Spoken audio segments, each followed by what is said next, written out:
Syedaralun, siapa sangka kelapa muda segar merupakan minuman yang banyak diincar oleh sejumlah masyarakat dan dapat melepas dahaga setelah seharian berpuasa.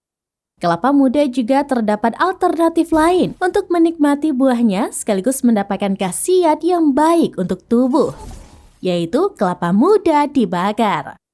Kelapa bakar merupakan minuman yang sangat eksis pada masa pandemi COVID-19 karena kelapa bakar dipercaya dapat menetralkan racun dalam tubuh, menambah stamina, serta membantu penyembuhan berbagai penyakit.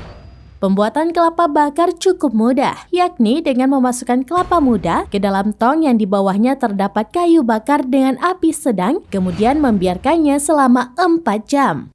Febri, penjual kelapa bakar di Jalan Amal, Kecamatan Medan Sunggal, Medan mengatakan dirinya telah berjualan kelapa bakar sejak tahun 2007 silam. Meski masih menjadi primadona di kalangan masyarakat, tapi pada Ramadan tahun ini penjualan sepi.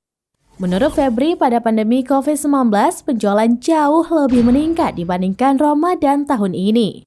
Adapun harga yang ditawarkan Febri untuk kelapa bakar ialah Rp17.000 hingga Rp35.000 per buahnya. Namun untuk kelapa segar, Febri menjual dengan harga Rp13.000 per buah.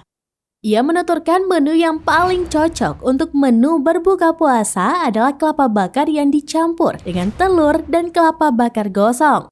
Banyak manfaat bagi kesehatan ketika meminum kelapa bakar. Khasiatnya pun berbeda-beda tergantung campurannya.